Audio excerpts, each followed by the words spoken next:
Now, the return of one of the greats of theater and film after she spent years in politics. 2 years ago, Glenda Jackson made a powerful acting comeback, and now she's back on Broadway with a third act to her remarkable career. As Jeffrey Brown reports, she is also a strong favorite for a Tony Award later this week. Rumble thy belly full, spit fire, spout rain. It was quite a return. After 23 years away from the theater, Glenda Jackson took to the stage of London's Old Vic in 2016 in Shakespeare's King Lear, playing Lear. I will say nothing. That's one of the endearing things about the theatre. I can put it into a kind of immediate context. You work with people, you may not see them for decades. You bump into them in the street, and it's as though you've just walked out of the same coffee bar.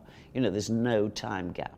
Now 82, Jackson is back on Broadway for the first time since 1988, starring with Laurie Metcalf and Alison Pill in Edward Albee's Three Tall Women.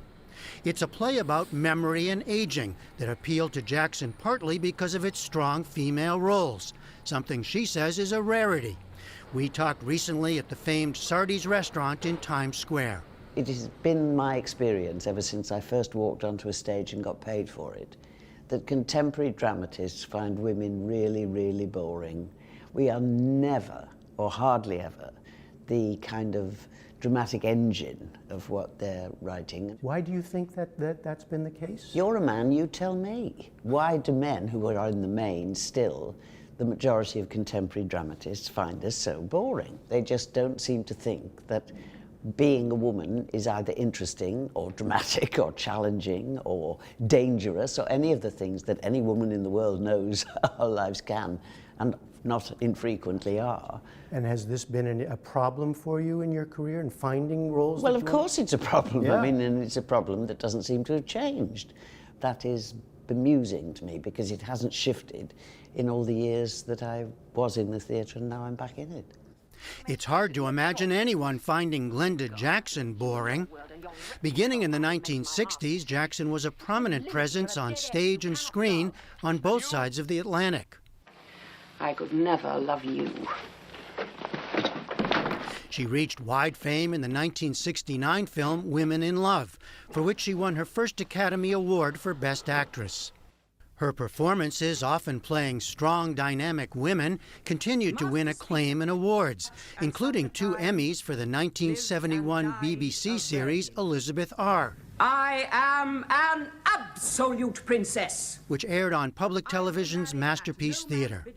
She won a second Oscar for the 1973 film A Touch of Class. Mr. Speaker. But in 1988, Jackson, a longtime critic of the government of conservative British Prime Minister Margaret Thatcher, left acting for what would become a decades-long political career as a Labour Party member of the British Parliament. By far the most dramatic and heinous demonstration of Thatcherism was where every single shop doorway, every single night, became the bedroom, the living room, the bathroom for the homeless. When you left acting, was it because you had done enough or Good had heavens, enough? no. My country was being destroyed. Anything I could do that was legal to get Margaret Thatcher out and her government out, I was prepared to have a go at.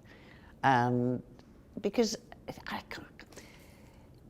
everything I had been taught to regard as vices, she told me were virtues. Greed wasn't greed, it was a doughty independence. Selfishness wasn't selfishness, it was taking care of your immediate responsibilities. Did you come to feel that you accomplished something meaningful as a politician? Was it? Not as an individual, because the idea that you have individual power in that sense is actually not true. You have clear responsibilities towards your own constituents and your own constituency, and that was, for me, the most interesting part of it. But yes, we did make changes, but then, of course, along came the Iraq War, and it all went like that, as far as I was concerned.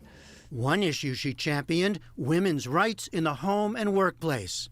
I asked if she was surprised by the force of the Me Too movement now. What surprises me is that people are surprised. I mean, in my country, for example, 2 women die every week at the hands of their partner, not infrequently male, usually invariably male. Every week. Now, that's not on the front pages of our newspapers every week. So this sudden, almost cataclysm of surprise, shock, horror, how could this have happened? I don't buy it. I mean, people are deluding themselves. I mean, we fail to acknowledge it, we fail to really work to eradicate it, and it takes more than just being shocked to eradicate it.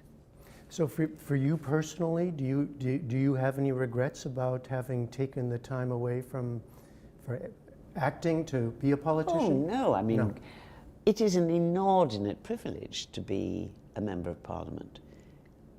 I mean, people give you their trust, and they also give you what I regard as their most valuable right, in a sense, their vote. And that is a very humbling and privileged experience to have. So now that you're back, do you plan to continue acting? Well, I would hope to. Yeah, I mean, you know, yes, it's one of the things that have been and is at the moment very central and essential in my life. If the work is that exciting and daunting as I've been privileged to experience over the past couple of years. Three Tall Women runs through June 24th. For the PBS NewsHour, I'm Jeffrey Brown on Broadway in New York.